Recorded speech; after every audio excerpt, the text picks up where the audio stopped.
जय हिंद दोस्तों, मैं राहुल सौरभ स्वागत करता हूं आपका अपने YouTube channel Chandragupta defence academy पर। यदि आप इंडियन आर्मी की तैयारी कर रहे हैं तो आप हमारे इस मॉडल टेस्ट की वीडियो को ज़रूर देखें, क्योंकि इसमें हम 50 क्वेश्चन का एक पेपर कराने वाले हैं जो बिल्कुल GD के सेट की तरह होगा। तो उसमें 4 पार्ट लिए गए हैं, GK, GS, मैथ और रीजनिंग, और जो कि पेपर के लिए बहुत ही इम्पोर्टेंट क्वेश्चन होंगे। इसलिए वीडियो को लास्ट तक ज़रूर देखें और अपने दोस्तों तक ज़्यादा से ज़्यादा वीडियो को शेयर कर दें। और यदि आपने अभी तक हमारे YouTube चैनल को सब्सक्राइब नहीं किया तो हमारे YouTube चैनल को सब्सक्राइब ज़रूर कर दें। हाँ तो भाई, जो वीडियो में हम आज करेंगे अपना एक टेस्ट, जो टेस्ट किसका होगा, GD और ट्रेडमैन के लिए टेस्ट होगा, और जिसमें पूरे 50 क्वेश्चन होंगे। और जो भी जितने आर्मी के पेपर जिस हिसाब से पूछे जाते हैं उसी हिसाब से तुम्हारा पेपर सेट किया गया है। और बहुत अच्छे लेवल का, मतलब बहुत ही अच्छे लेवल का पेपर सेट किया गया है। इसलिए वीडियो को ज़्यादा से ज़्यादा बच्चों तक शेयर कर दें। और क्योंकि मैं चाहता हूँ कि इस वीडियो पर कम से कम 1K लाइक हों। कितने लाइक हों? 1K लाइक मैं इस वीडियो पर चाहता हूँ, क्योंकि मैंने बहुत मेहनत की है तुम्हारे लिए, और मैं चाहता हूँ तुम भी इसको ज़्यादा से ज़्यादा अपने दोस्तों तक शेयर कर पाओ, जिससे कि वो अपनी तैयारी अच्छे से कर पाएँ। ठीक है, तो पढ़ते हैं अपने क्वेश्चन। पहला क्वेश्चन है, सभी जैव पदार्थों में क्या मूल पदार्थ है? जितने भी सभी जैव पदार्थ होते हैं तो क्या मूल पदार्थ होता है, हमें ये बताना है। तो बताइए क्या होता है? सल्फर, सिलिकॉन, कार्बन, इनमें से कोई नहीं। तो जितने भी मूल पदार्थ होते हैं जैव पदार्थ, उन सभी में क्या होता है? उनमें होता है कार्बन, क्योंकि कार्बन के कारण ही पृथ्वी पर मानव का जीवन है। ठीक है, अगला क्वेश्चन, सामान्य वायुमंडलीय दाब है तो कितना है? 760 मिलीमीटर, 750 मिलीमीटर, 72 सेंटीमीटर या 37 सेंटीमीटर। तो कितना होता है सामान्य वायुमंडलीय दाब? कितना होता है? वो होता है, कितना होता है? 760 मिलीमीटर, 760 mm। अगला क्वेश्चन है, माचिस की तिल्ली बनाने के लिए किस मिश्रण का उपयोग किया जाता है? सफ़ेद फास्फोरस, लाल फास्फोरस, काला फास्फोरस, इनमें से कोई नहीं। तो बताइए, जो माचिस की तिल्ली किससे बनी होती है? माचिस की तिल्ली बनी होती है, उस पर जो मसाला लगाते हो ऊपर, जिसका जो आग जलाने का मतलब, वो क्या होता है? वो होता है लाल फास्फोरस। क्या होता है? लाल फास्फोरस। अगला क्वेश्चन, आकाश में बिजली चमकने पर कौन सी गैस उत्पन्न होती है? देखा होगा कि बरसात के टाइम में जो आकाश में जो लाइटिंग होती है, बिजली चमकती है, तो उससे एक गैस उत्पन्न होती है। वो कौन सी? बतानी कौन सी गैस है? Hydrogen, nitrogen oxide, ozone, methane. तो कौन सी गैस उत्पन्न होती है ये बताना है। वो उत्पन्न होती है कौन सी? Nitrogen dioxide. कौन सी होती है? नाइट्रोजन ऑक्साइड, डाइऑक्साइड नहीं, केवल ऑक्साइड, NO। डेंगू बुखार के कारण मानव शरीर में किसकी कमी हो जाती है? प्लेटलेट्स, हीमोग्लोबिन, शर्करा या जल। तो बताइए, डेंगू में किसकी कमी होती है? डेंगू में होती है प्लेटलेट्स की। ये इसका सही आंसर होगा, प्लेटलेट्स। अगला क्वेश्चन है, निम्नलिखित में से किसका हृदय शिरायुक्त होता है? स्तनधारी का, मत्स्य का, उभयचर का, सरीसृप का। तो बताइए किसका हृदय होता है शिरायुक्त? किसका होता है? वो होता है मत्स्य का, बी, मत्स्य का। अगला क्वेश्चन, पांडा किस कुल का होता है? जो पांडा होता है वो किस कुल का होता है ये बताना है।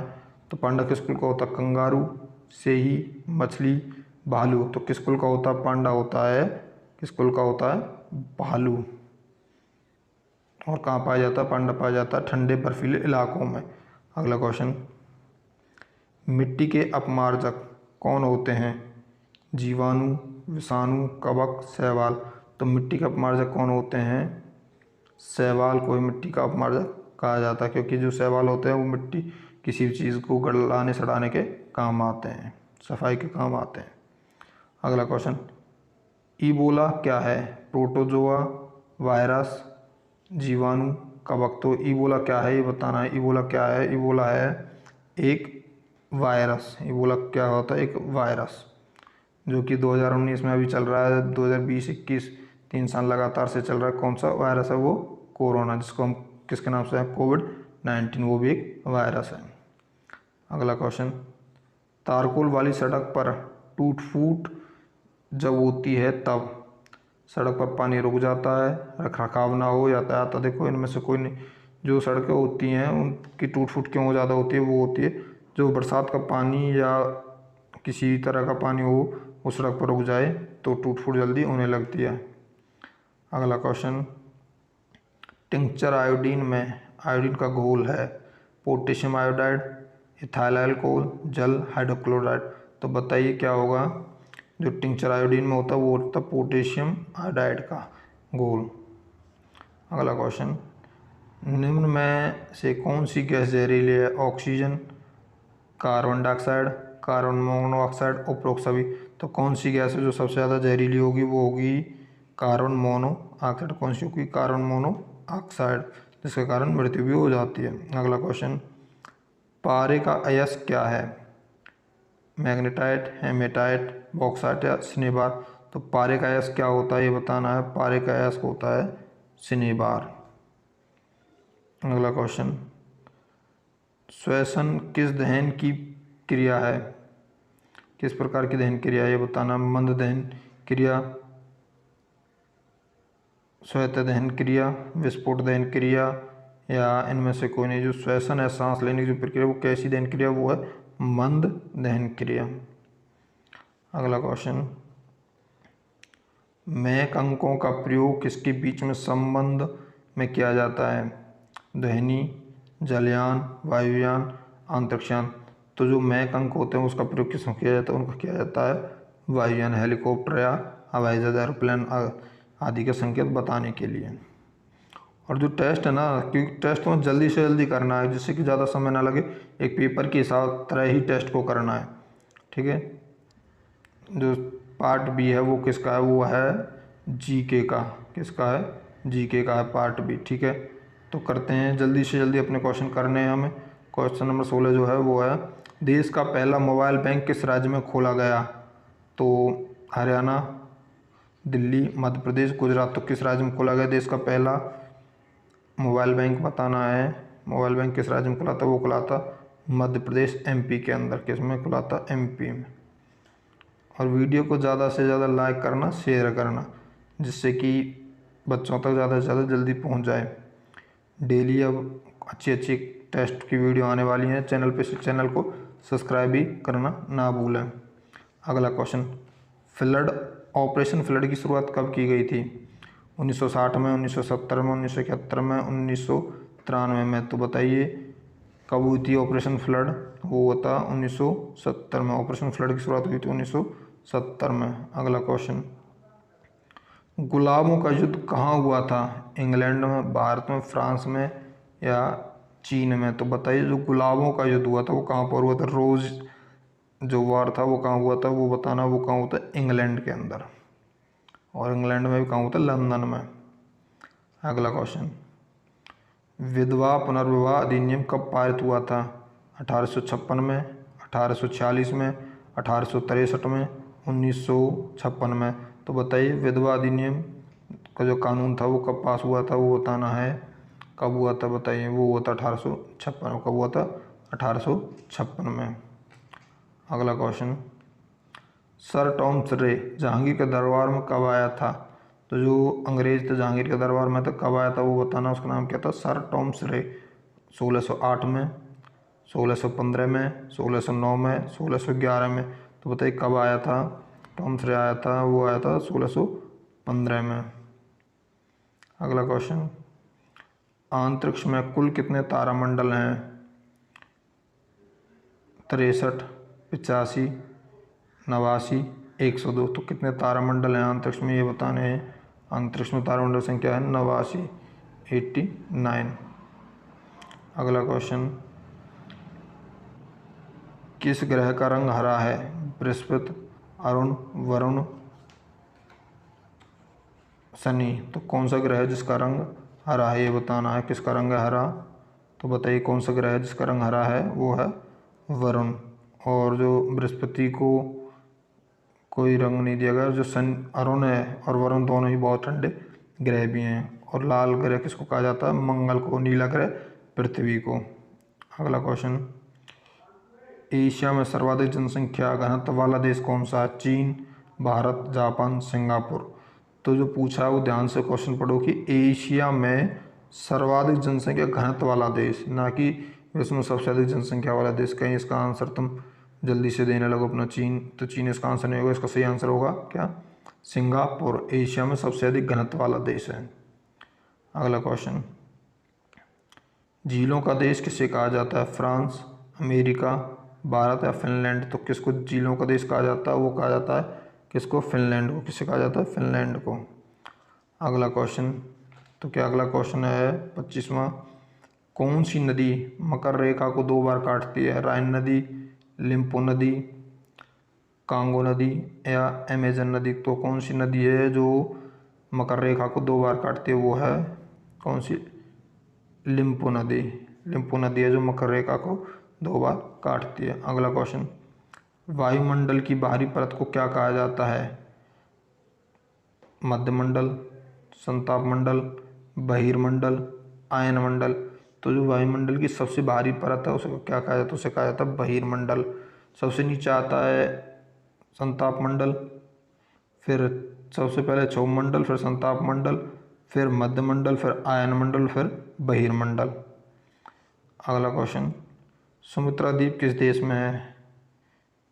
Philippines, Indonesia, Japan, Iceland? तो बताइए सुमात्रा जो द्वीप है वो किस देश में है? तो वो कहाँ पर है? वो है इंडोनेशिया में। कहाँ पर है? इंडोनेशिया। अगला क्वेश्चन, आटाकामा मरुस्थल किस देश में है? आटाकामा मरुस्थल होता है ना कहाँ? आटाकामा, चिली, मोजेव या सूडान? तो बताइए आटाकामा कहाँ पर है? जो आटाकामा मरुस्थल है वो कहाँ पर? वो है चिली में।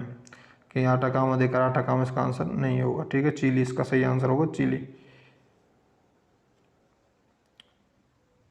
अगला क्वेश्चन, अंधी घाटी क्षेत्र किस खनिज के लिए प्रसिद्ध है? यूरेनियम, कोयला, पेट्रोलियम या सोना? जो अंधी घाटी है वो किसके लिए प्रसिद्ध है ये बताना है। वो है सोने के लिए, क्योंकि सोने के जो खाने होते हैं वो अंधेरे युक्त होती हैं। अगला क्वेश्चन, कौन सा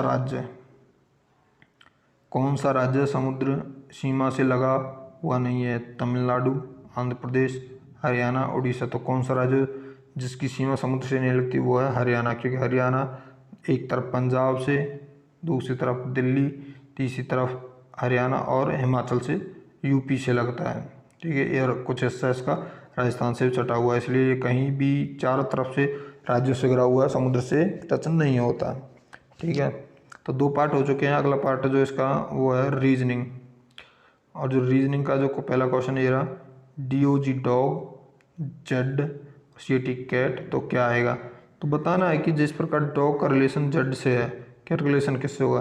देखो DOG अगर देखना है कि अल्फ़ाबेट में कितने कितने प्रांत उनको जोड़ेंगे तो इनका जोड़ आएगा, डॉग का जोड़ आएगा कितना? 26, और जेड भी 26 पर होता है। इसी तरह इनको जोड़ेंगे CAT का कितना होगा? तो CAT का हो जाएगा 24। 24 पर क्या आता है? X। तो इसका सही आंसर क्या होगा? X इसका सही आंसर होगा, क्योंकि इनको बस जोड़ना है और देखना है क्या इसका सही आंसर होगा, ठीक है। अगला क्वेश्चन, विषम चुनिए। ई इनाम है पहला, उपहार, पुरस्कार, दान। तो विषम चुनना, विषम क्या होता है? तो मतलब विषम का मतलब होता है अलग बताना है, जो चारों में से ये है एक अलग हो तो इनाम प्राप्त किया जाता, उपहार दिया जाता है, वो भी प्राप्त किया जाता है किसी उपलक्ष्य के दौरान, तो ये भी अलग नहीं होगा। पुरस्कार भी प्राप्त किया जाता है। जो दान है इसका सही आंसर होगा डी। दान है जो है वो हम प्राप्त करते नहीं है, किसी के द्वारा दिया जाता है, वो जिसको हम भीख भी कहते हैं, वो दान होती है, ठीक है। अगला क्वेश्चन, यदि किसी सांकेतिक भाषा में क्लेम का कोड दिया हुआ है EPGQW हो तो उसी सांकेतिक भाषा में फाइट का कोड क्या होगा? तो ये 33वां क्वेश्चन का सॉल्यूशन है जो हम तुम्हें बोर्ड से बताएंगे, ठीक है, क्या होगा। इससे अगले जितने क्वेश्चन हैं सभी क्वेश्चन तुम्हें बोर्ड पे बताए जाएंगे, इसलिए क्वेश्चन को अपनी वीडियो को लास्ट तक जरूर देखना, क्योंकि इसके बाद मैथ का पोर्शन आएगा और रीजनिंग के 2-3 क्वेश्चन बचे हुए हैं, वो सभी बोर्ड पे कराए जाएंगे, ठीक है। चलते हैं तो बोर्ड पर, ठीक है, तो चलते हैं अपने बोर्ड की तरफ, तो देखते हैं अपने क्वेश्चन क्या हैं। पढ़ो क्वेश्चन नंबर 33 में दे क्या रखा है। क्वेश्चन नंबर 33 में क्या दे रखा है, पढ़ो। यदि किसी सांकेतिक भाषा में क्लेम का कोड EPGQW हो तो उसी सांकेतिक भाषा में फाइट FIGHT का कोड क्या होगा? क्या दे रखा है स्क्लेम, CLAIM का कोड कितना दे रखा है, इसका कोड दे रखा है EPGQW।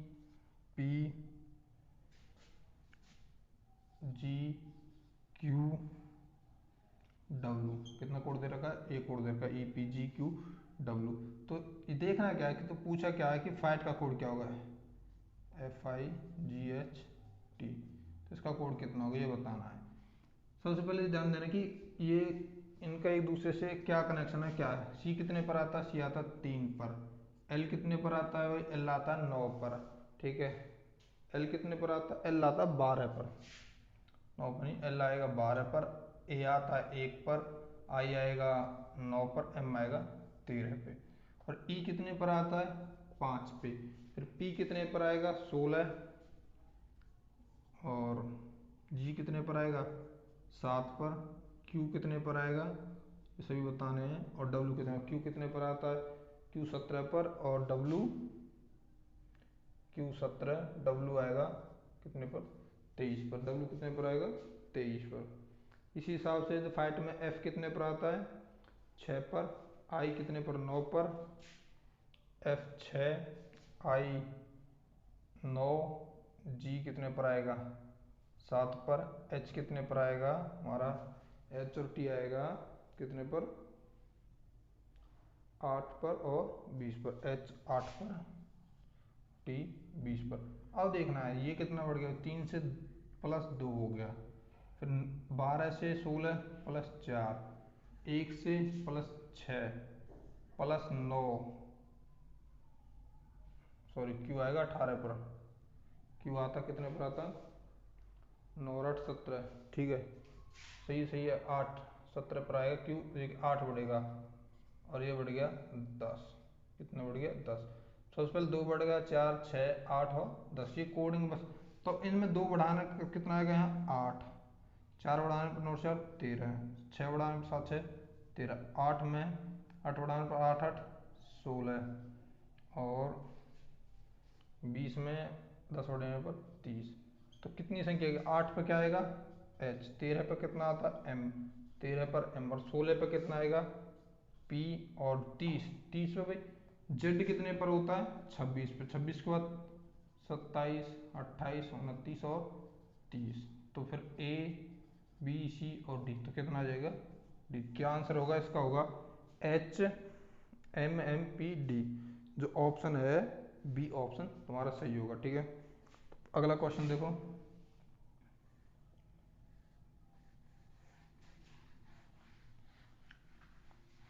अगला क्वेश्चन,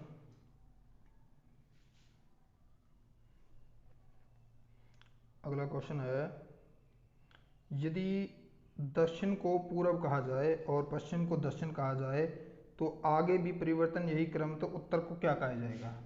तो भाई अगला क्वेश्चन जो 34 क्या कह रहा है कि उत्तर, तो इधर होता है दक्षिण, इधर होता है पूर्व, इधर होता है पश्चिम। कह रहा है कि यदि दक्षिण को पूर्व कहा, मतलब यहाँ पूर्व कहा जाए, ठीक है, और पश्चिम को दक्षिण कहा जाए, मतलब यहाँ से ऐसे घूम के चला गया, पूर्व यहाँ आ गया, दक्षिण यहाँ आ गया, तो भी दक्षिण आ गया। फिर पश्चिम यहाँ चला जाएगा फिर इस हिसाब से, और उत्तर यहाँ आ जाएगा। तो पूछ रहा है कि तो लास्ट में क्या पूछा है कि यही क्रम चल रहा है, उत्तर को क्या कहा जाएगा। उत्तर को क्या कहा जाएगा, उत्तर पहले क्या था, तो ये तो पूछा उत्तर को क्या कहा जाएगा। उत्तर को कहा जाएगा क्या, पश्चिम कहा जाएगा। उत्तर को क्या कहा जाएगा, पश्चिम। उत्तर को क्या कहेंगे हम, उत्तर को कहेंगे हम पश्चिम।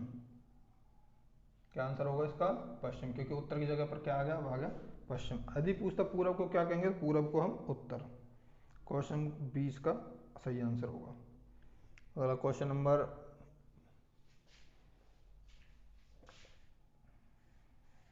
अगला क्वेश्चन पढ़ो, क्वेश्चन नंबर 35।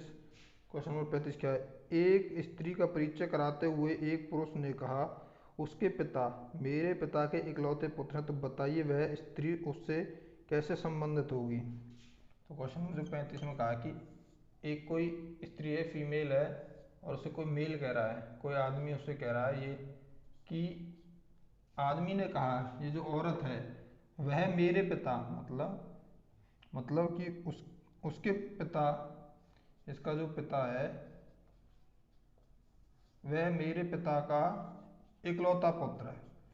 भाई इसका पिता और इसका इकलौता पुत्र मतलब केवल इसके पिता का एक ही पुत्र है, और वो कौन है, वो ये खुद ही होगा। मतलब पिता कौन होगा, एम, एम की तो बेटी हुई, इस हिसाब से ये क्या होगी, बेटी। क्या संबंध हुआ इनका, तो वह स्त्री उससे कैसे संबंधित है, तो स्त्री जो होगी उसकी वो होगी, क्या होगी, बेटी या पुत्री। तो ऑप्शन ए सही होगा, पुत्री। ठीक है, रीजनिंग होगी तुम्हारी कंप्लीट। तो आगे चलते हैं मैथ की तरफ। तो मैथ में सेक्शन डी में जो मैथ का पहला क्वेश्चन है, क्वेश्चन नंबर 36 पढ़ते हैं। क्या है, 24 आड़ू, 36 खुबानी, 60 केले और उन्हें कई कतारों में इस तरह व्यवस्थित करना है कि हर कतार में प्रत्येक फलों की संख्या समान हो, और ऐसा करने में न्यूनतम कतारों की संख्या कितनी होगी। तो 36 में जो पूछा, कुछ फल दे रखे हैं, कितने, 24 तो आड़ू हैं, 36 खुबानी हैं और 60 केले हैं, इनको व्यवस्थित करना। तो भाई एक एलसीएम ले ले, एचसीएफ लेते हैं। तो एचसीएफ क्या आएगा, इनको 12 से सबसे पहले 2 से भाग करते हैं, तो 2 से 12 और 2 से 18, 2 से 30, फिर 2 से भाग करते हैं, 2 से 6, 2 से कितना हो जाएगा 9, 2 से 15, फिर 3 से करते हैं, 3 दूनी 6, 3 तिया 9, 3 पंजे 15। अब इससे आगे भाग नहीं होगा, ये 2 3, तो ये जो है 2 दूनी 4, 4 दूनी 12। अगर फलों की संख्या पूछी तो कितने फल आएंगे एक पंक्ति में, वो आएंगे 12, और कितनी पंक्तियां बनेंगी, वो बनेंगी, इनको जोड़ दो बस, 5 और 5 10, टोटल कितनी पंक्तियां बनेंगी, 10 पंक्तियां। क्योंकि भाई 12 फलों को, 24 फलों को 12 के हिसाब से 2 पंक्तियों में रखा जाएगा, 36 को 3 में और 60 को 5 पंक्तियों में। ठीक है, तो इसका कितना आंसर आएगा, ऑप्शन ए 10। अगला क्वेश्चन पढ़ो, अगला क्वेश्चन 37, क्वेश्चन नंबर 37 पढ़ो। क्वेश्चन नंबर 37 क्या पढ़ो, कि 3 के प्रथम 15 गुणजों का औसत। भाई 3 के प्रथम 15 गुणज कौन कौन से होंगे, 3 होगा, 6 होगा, 9 से 7 15 3 45। अब औसत क्या होता है, एवरेज जो होता है वो क्या चीज़ होती है, वो होती है सम ऑफ नंबर्स अपॉन में टोटल नंबर। तो इनका सम कितना होगा, इनका योग कितना होगा, वो निकालने के लिए भाई एक ये होगी एपी, एपी का योग जो होता है, पहला पद दे रखा तो n/2 a प्लस में l, पहला पद और अंतिम पद, और औसत निकालें, टोटल नंबर लग देंगे भैया n, n से तो n कट गया, पहले पद और लास्ट वाले पद को जोड़ेंगे, 45 और 3 कितने हो जाएंगे, 3 + 45 और 2 बचा हुआ बटे में 2, कितने हो गए 48, 48 को 2 से भाग करेंगे कितना हो जाएगा 24। तो इसका आंसर कितना आ गया 24। क्वेश्चन समझ में आ गया होगा कि औसत जो होता है वो संख्याओं का योग बटे में कुल संख्या होती है। ठीक है, हो गया क्वेश्चन। अगला क्वेश्चन पढ़ो तब तक। अगला क्वेश्चन क्या है, अगला क्वेश्चन है, एक संख्या का 80% एवं 55% का अंतर 620 है, तो उस संख्या को ज्ञात कीजिए। भाई 38 में जो क्वेश्चन है वो दे रखा है कि कोई संख्या है जिसका 80% और 55% का अंतर, इनका मतलब जो अंतर है वो कितने के बराबर है, वो बराबर दे रखा है 620 के। तो सीधा सीधा हम निकालते हैं इनका अंतर कितना है, इनका अंतर होगा 25% बराबर 620 के, 620 के, और 1% हो जाएगा 620 बटे में 25, और 100 की संख्या होती है 100 प्रति गुना में 100, 25 से 4 गुना करेंगे तो 0, 6 2480, संख्या कितनी होगी, वो संख्या होगी 2480। ऑप्शन सी तुम्हारा बिल्कुल सही होगा। ठीक है, संख्या कितनी होगी 2480। अगला क्वेश्चन पढ़ो,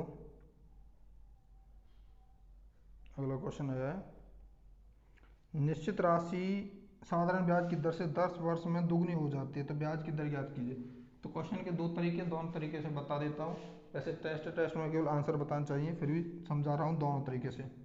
39 में एक तो होता है कि कुछ भी पूछ रहा हो और दर पूछ रहा है ना इसमें, तो रेट का जो फॉर्मूला होता है सीधा वो होता है n-1 इंटू 100 अपॉन में, अगर टाइम दे रखा तो टाइम, अगर उल्टा हो जाता तो बस इतना। तो भाई दोगुना हो रहा, कितने गुना हो रहा है? 2 गुना। 2 में से 1 घटाएंगे, गुना में 100 बटे में टी कितने 10 वर्ष, 0 से 0, 2 में से गया तो 1, गुना में 10 कितना हो जाएगा 10। एक तरीका तो ये हो गया इसका। और दूसरा जो तरीका है वो देख लेना कि इसका आंसर आएगा 10%। दूसरा, मान लिया कि हमारे 100 रुपये थे भाई, दोगुने होकर कितने होंगे 200, कितना साधारण ब्याज हो गया 100 रुपये का, कितना टाइम है, टाइम 10 वर्ष। तो सीधा निकालेंगे हम, दर जो होगी वो होगी साधारण ब्याज गुना में 100 बटे में मूलधन गुना में समय।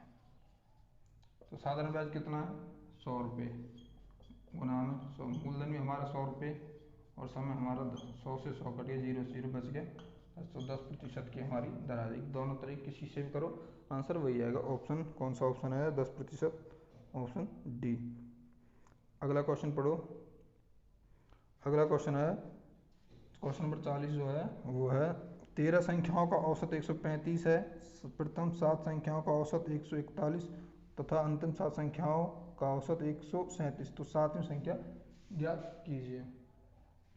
तो क्या दे रखा 40 में कि 13 संख्याओं का औसत, 13 का एवरेज दे रखी है 135, फिर पहली 7 संख्याओं की दे रखी है, कितनी एवरेज दे रखी है उनकी, दे रखी है 141, और बाद की 7 संख्याओं की एवरेज दे रखी है 137। तो भाई हमें पता होता है कि औसत यदि संख्या गुना कर दे तो योग होता है, तो कितना हो जाता है इसका टोटल योग आ जाएगा कि 13 गुना में 135 कितना होगा 7 गुना में 141 और 7 गुना में 37, इनकी गुना कर दो बस। तो 13 गुना 135 करेंगे, 13 पंजे 65 का 5 का, ठीक है, 13 पंजे 65 5 का, और 13 39 और 6 कितना हो जाएगा 13 पंजे 65, तो ये होगा 1755, कितना हो जाएगा 1755, और फिर गुना करते हैं 7 की और 141 की, हो जाएगी 987, कितनी हो जाएगी गुना होगी 987, और 7 गुना 133 गुना कितनी होगी 959। हमें बताया कि ये भी पहली 7 संख्या टोटल कितनी 14 होगी, पर हमारी संख्या कुल कितनी है 13 है। तो 14 संख्याओं के योग में से, इन दोनों के योग में से 13 का घटा दो तो एक संख्या प्राप्त होगी। इन दोनों का योग कितना होगा, तो करना 987 959 जोड़ देना है, तो कितना हो जाएगा ये हो जाएगा 1946, कितना होगा 1946, और इसमें से घटाएंगे 755, इनका जोड़ कितना होगा 1946। अब क्या करना, क्या 1946 में से 1755 घटाना, कितना आएगा, इनका आंसर आ जाएगा 191। जो 7वीं संख्या होगी वो कितनी होगी 191 हमारी 7वीं संख्या होगी, ठीक है, हो गया होगा इसका आंसर है तुम्हारा। तो इसका आंसर कौन सा है, क्या है, देख कौन सा ऑप्शन है, ऑप्शन है हमारा सी।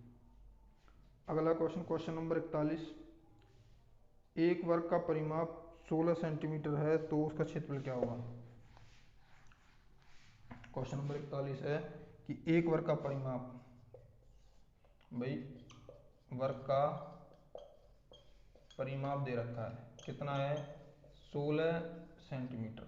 तो वर्ग का परिमाप बराबर होगा 4a बराबर 16, a का मान 4 से कट के 4 बार 4, और क्षेत्रफल निकालना है, क्षेत्रफल क्या होता है a स्क्वायर, 4 का वर्ग कितना हो जाएगा 16, तो परिमाप कितना था 16 और क्षेत्रफल कितना आ गया हमारा वो भी 16 सेंटीमीटर स्क्वायर, बस इतना आता है 16 सेंटीमीटर स्क्वायर, तो ऑप्शन सी सही होगा 16 सेंटीमीटर। अगला क्वेश्चन पढ़ो, अगला क्वेश्चन पढ़ो, क्वेश्चन नंबर 42।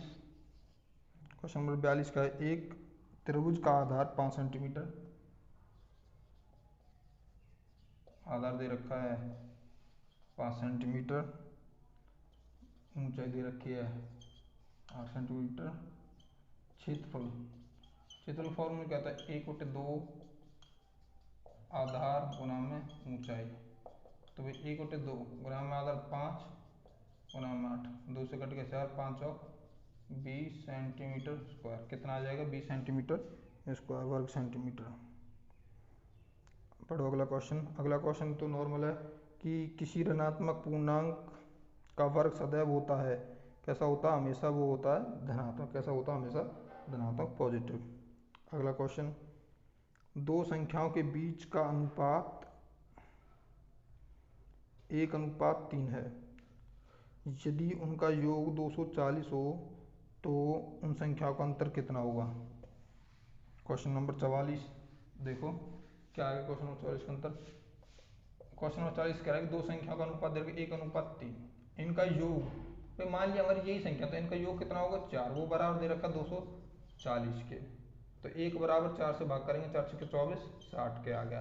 फिर कह रहा है कि इनका अंतर कितना होगा, तो इनका डिफरेंस कितना होगा? 2, अंतर 2 और योग 4, तो 2 का मान कितना हो जाएगा? 1, 60 का 2 बराबर कितना हो जाएगा? 120 के। कौन सा ऑप्शन आ गया? Option B. अगला क्वेश्चन 45वां क्वेश्चन कौन सा है? पढ़ो कि निम्न में से कौन सी संख्या पूर्ण वर्ग संख्या होगी? पूर्ण वर्ग संख्या कौन सी होती है ये बताना है बस। तो पूर्ण वर्ग क्या होता है? पूर्ण वर्ग जो है वो होगी केवल 45, 521, 625, 82। जो पूर्ण वर्ग संख्या होती है ना, वो संख्या हमेशा होती है 625 होगी, जो वर्ग जिसका हम वर्गमूल निकाल सकते हैं वो ही पूर्ण वर्ग हमारी होती है। जिनका हम वर्गमूल ज्ञात कर सके वो हमारी पूर्ण वर्ग संख्या होती है। अगला क्वेश्चन, ठीक है, तो अगला क्वेश्चन बताना है। अगला क्वेश्चन क्या होगा? अगला क्वेश्चन देखो क्वेश्चन नंबर 46, एक वस्तु का क्रय मूल्य 200 रुपये, यदि उसे 198 रुपये में बेचा जाए तो हानि प्रतिशत ज्ञात कीजिए। भाई क्रय मूल्य कितना है? क्वेश्चन नंबर 46, क्रय मूल्य दे रखा है 200 रुपये और विक्रय मूल्य दे रखा है 198 रुपये। तो हानि कितनी होगी? पहले तो ये निकालते हैं हानि कितनी होगी। भाई 200 की वस्तु 198 से 2 रुपये की हानि प्रतिशत के लिए, अगर हानि प्रतिशत पूछा है, हानि प्रतिशत के लिए 2/200 कुल हानि बटे में क्रय मूल्य गुना में 100, तो मतलब 1% की हानि। जो पहला ऑप्शन है वो गलत लिखा, वो 12 नहीं है, वो 1% है। इसको सही कर लें। क्या ऑप्शन है पहला? 1% की हानि। अगला क्वेश्चन नंबर 47 पढ़ो। क्वेश्चन नंबर 47, एक कार 60 किलोमीटर पर घंटे की रफ्तार से चल रही है। कार द्वारा 1 घंटे 30 मिनट में तय की गई दूरी किलोमीटर में ज्ञात करो। भाई 1 घंटे में कितनी चल रही है वो? 60 किलोमीटर। पूछ कितना आ रहा है? 1 घंटे और 30 मिनट में, तो कितनी हो जाएगी? 1 से 1/30 मिनट में कितनी होगी? भाई 1 में 60, तो आधे 30 मिनट कितनी चलेगी? 30 किलोमीटर और चलेगी आधे मिनट में, आधे घंटे में कितनी चलेगी? 30। तो टोटल कितनी हो जाएगी? 1 से 1/2 घंटे में कितनी हो जाएगी? 90 किलोमीटर। नॉर्मल क्वेश्चन है बिल्कुल। अगला क्वेश्चन, a बराबर 5, b बराबर 6, तो a प्लस b का वर्ग कितना होगा? तो भाई क्वेश्चन नंबर 48 है।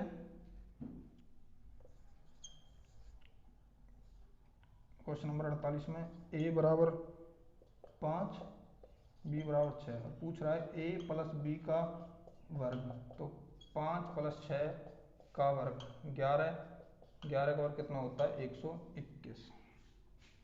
अगला क्वेश्चन, 154 का संपूरक कोण, तो 154 का संपूरक कोण कितना होगा?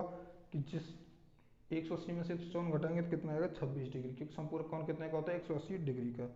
और अगला क्वेश्चन लास्ट क्वेश्चन है जो इस टेस्ट का, वो है हमारा क्वेश्चन नंबर 50। क्या लास्ट क्वेश्चन? क्वेश्चन नंबर 50 हमारा लास्ट है बिल्कुल। तो वो दे रखा है कि क्वेश्चन नंबर 50 में राम किसी काम को 10 दिन में करता है। राम और श्याम दोनों मिलकर 6 दिन में। एक राम प्लस में श्याम दोनों 6 दिन, तो इनका एलसीएम ले लेते हैं। 30, 10 से इसको भाग करते हैं कितना आएगा? 3, 6 से इसको भाग करते कितना आएगा? 5, तो 3। अब क्या है कि राम और श्याम की क्षमता कितनी है? 5। अकेली राम की क्षमता कितनी है? 3। तो श्याम की क्षमता कितनी होगी? 5 में से 3 घटाएंगे तो 2, और 2 की क्षमता के हिसाब से 30 काम कितने दिन में करेगा वो? 30/2 2, तो 15 दिन में हमारा काम जो शाम को कितने दिन काम करेगा, 15 दिन में शाम पूरा करेगा। यदि आपको हमारी वीडियो पसंद आई हो तो वीडियो को लाइक करें और ज़्यादा से ज़्यादा बच्चों तक इसको शेयर करें, जिससे कि बच्चे अपनी अच्छी से तैयारी कर सकें। और यदि आप हमारे चैनल पर नए हैं तो हमारे चंद्रगुप्त डिफेंस एकेडमी के यूट्यूब चैनल को सब्सक्राइब भी करें। धन्यवाद। जय हिंद।